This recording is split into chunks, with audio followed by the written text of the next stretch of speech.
যে সারিয়াকান্দি এলাকার চর অঞ্চলের জমিগুলো অবৈধভাবে দখল করে আছে জামালপুরের কিছু মানুষ, আমাদেরই আত্মীয়, আমাদেরই বন্ধু বান্ধব, আমাদেরই প্রতিবেশী, ঠিক কিনা? সেই অনুষ্ঠানে সম্মানিত প্রধান অতিথি আমার স্নেহস্পদ অবসরপ্রাপ্ত কর্নেল জবরুল আহসান স্যার উপস্থিত সভাপতি বলি আমাদের অত্যন্ত প্রবীণ, আপনাদেরই প্রাণপ্রিয় মানুষ, দীর্ঘদিনের চেয়ারম্যান শামসুদ্দিন জিন্না ভাই।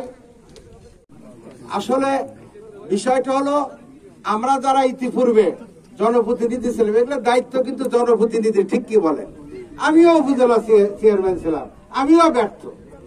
কিন্তু আমি 14 সালে যেভাবে আপনারা ভোট দিছিলেন, হাসিনার তাণ্ডব, মান্নানের তাণ্ডব, সাদারা মান্নানের তাণ্ডব, ঠিক কিনা? আজকে সেই তাণ্ডবের কারণে তার মধ্যে আমাকে উপজেলা চেয়ারম্যান বানাইছিলেন, কিন্তু হওয়ার পরে মনে করেছিলাম যে বিএনপি ক্ষমতায় আসবে, আসে নাই। ওদের অত্যাচারে সতীনের ঘর করা কঠিন না?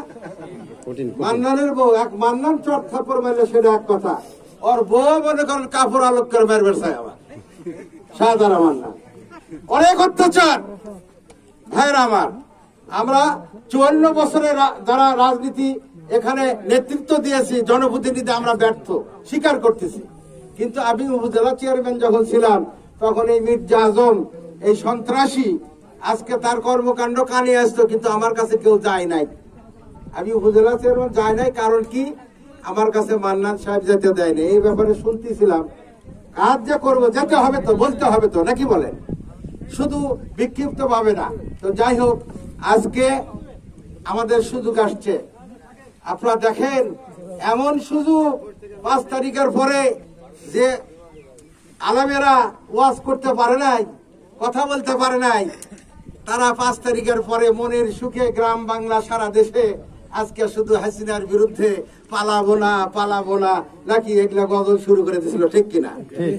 হাসিনা বলেছিল যে হাসিনা পালায় না, কিন্তু দীর্ঘ 17 বছর এই আওয়ামী লীগের তাণ্ডবে আরো এই সারিয়াকান্দি জামথল সহ এই সারিয়াকান্দি চর এলাকার মানুষের আরো ক্ষতি হয়েছে, ঠিক কিনা?